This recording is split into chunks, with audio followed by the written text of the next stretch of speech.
यशस्वी प्रधानमंत्री नरेंद्र मोदी जी के आदेशों के अनुसार जगत प्रकाश नड्डा जी जो हमारे राष्ट्रीय अध्यक्ष हैं और प्रदेश के हमारे राजीव बिंदल जी जो प्रदेश अध्यक्ष हैं, उनके आदेशों के अनुसार आज ये तिरंगा यात्रा का आयोजन किया गया। आप सबका मैं धन्यवादी हूँ कि आपने थोड़े से समय में अपना कीमती समय निकालकर इस तिरंगा यात्रा की शोभा बढ़ाई। और ये तिरंगा यात्रा जो है हर वर्ष जब से मोदी जी देश के प्रधानमंत्री बने हैं तब से लगातार हमारे देश में तिरंगा यात्रा निकाली जा रही है। क्रम नहीं है, ये उन शहीदों के लिए, उन स्वयंसेवकों के लिए जिन्होंने इस देश की कुर्बानी के लिए, इस देश की आज़ादी के लिए अपनी कुर्बानियां दी, अपनी शहादतें दी और लाखों के हिसाब से जो हमारे स्वयंसेवकों ने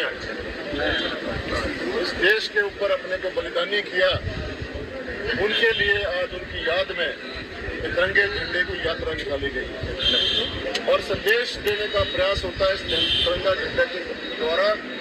कि जो हमारे देश के विरोधी ताकतें हैं, जो हमारी एकता और अखंडता के ऊपर अपनी नजरें रखती हैं, उनको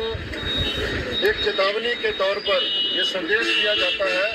कि भारत देश जो अखंड है और इसकी अखंडता को और अनेकता को और एकता को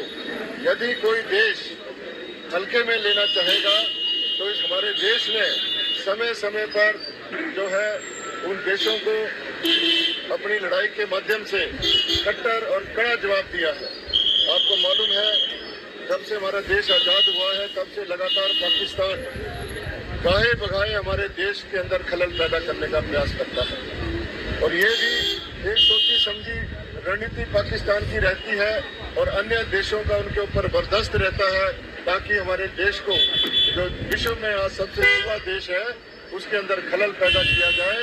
चाहे वो किसी भी प्रकार से इस देश के अखंडता और एकता को भंग किया जाए, चाहे वो आतंकवाद के द्वारा, चाहे वो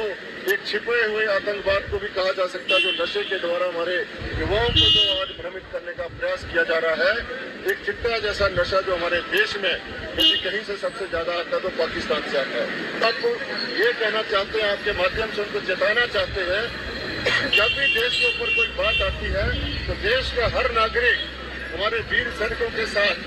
खड़ा रहता है और कोई भी कुर्बानी देने से पीछे नहीं हटता है। तो आज जहाँ हमारा देश 75वें वर्ष में प्रवेश हुआ है आज़ादी के बाद और इस हर्षोल्लास के आज हमने तिरंगा यात्रा निकाली है, उसके लिए मैं आपको बधाई देता हूँ, धन्यवाद करता हूँ। सबने भाग लिया, आपका सभी का बहुत बहुत धन्यवाद। जय हिंद, जय भारत।